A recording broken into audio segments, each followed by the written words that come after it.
નમસ્કાર, સત્યમેવ જયતે લાઈવ ન્યૂઝમાં આપનું સ્વાગત છે। વડોદરા શહેરમાં આવતીકાલે ભગવાન જગન્નાથજીની ભવ્ય રથયાત્રા યોજાવાની છે।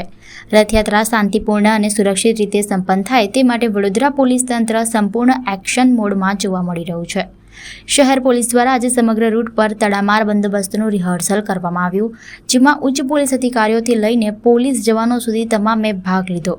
સ્ટેશનથી બપોરે નીકળશે આ યાત્રા, જે શહેરના 7 કિલોમીટરના વિસ્તારમાં ફરી પોલો ગ્રાઉન્ડ ખાતે સંપન્ન થશે। ભગવાન રથમાં બેસી નગરયાત્રાએ નીકળી ભક્તોને સામેથી દર્શન આપશે। ભગવાન જગન્નાથજીની રથયાત્રાને લઈને વડોદરા પોલીસ દ્વારા સુરક્ષાની તમામ તૈયારીઓ પૂર્ણ કરી દેવામાં આવી છે।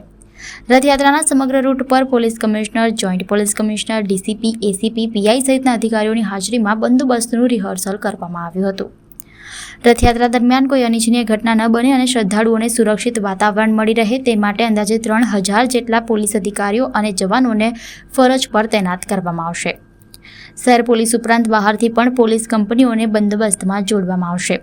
સમગ્ર યાત્રા માર્ગ પર સીસીટીવી કેમેરા દ્વારા સતત નજર રાખવામાં આવશે અને પોલીસ કંટ્રોલ રૂમમાંથી દરેક હિલચાલનું મોનિટરિંગ કરવામાં આવશે। સંવેદનશીલ વિસ્તારોમાં વિશેષ પોલીસ બંદોબસ્ત ગોઠવવામાં આવ્યો છે। પોલીસે તંત્રે નાગરિકોને શાંતિ, સૌહાર્દ અને પોલીસને સહકાર સાથે રથયાત્રામાં જોડાવાની અપીલ કરી છે, જેથી ભગવાન જગન્નાથજીની આ પવિત્ર રથયાત્રા નિર્વિઘ્ન અને સફળતાપૂર્વક સંપન્ન થઈ શકે। આવતીકાલે નીકળનાર શ્રી જગન્નાથ રથયાત્રાના પરિપ્રેક્ષમાં વડોદરા શહેર પોલીસ તરફથી વિગતવારનું સુરક્ષા વ્યવસ્થા ગોઠવવામાં આવેલ છે। આના ભાગરૂપે જ્યારે શ્રી જગન્નાથ નગરયાત્રા માટે નીકળે ઇસ્કોન ટેમ્પલથી રેલવે સ્ટેશન સુધી, હિરકબાગ રેલવે સ્ટેશનથી બરોડા સ્કૂલ પોલો ગ્રાઉન્ડ નજીક સમાપ્ત થનાર આ 7 કિલોમીટર લાંબા સમગ્ર રૂટ ઉપર પોલીસ અધિકારીઓને હાજરી અને ડિપ્લોયમેન્ટ રહેશે। લગભગ 2 ડીઆઈજી, આઈજી કક્ષાના અધિકારીઓ, 9 ડીસીપીઓ, 11 જેટલા એસીપી, 110થી વધારે પીઆઈપીએસઆઈ અને 2000થી વધારે પોલીસ અધિકારી કર્મચારીઓ તૈનાત રહેશે। સાથે સાથે સ્ટેટ રિઝર્વ પોલીસ ફોર્સના 3 કંપનીઓ, 1000થી વધારે ગૃહરક્ષક દળના માનદવેતકો પોલીસ સાથે સાથ અને સહકાર માટે તૈનાત રહેશે।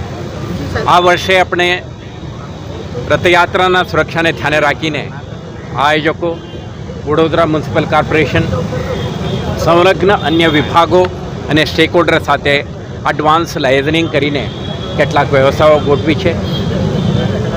સાથે સાથે પોલીસ વિભાગ તરફથી છેલ્લા અઠવાડિયાથી આપણા જુદા જુદા સંવેદનશીલ વિસ્તારો, કમ્યુનલી સેન્સિટિવ પોઈન્ટ્સ, ડીપ પોઈન્ટ્સ, ધાબા પોઈન્ટો અને અન્ય સંવેદનશીલ સ્થળોએ પોલીસની તૈનાતી અંગેની આયોજનબદ્ધ તૈયારી, ડોમિનેશન એક્સરસાઇઝ, પોલીસ અને એમના પ્રેઝન્સ વિઝિબિલિટી વધારવાની પ્રયાસો કરી છે।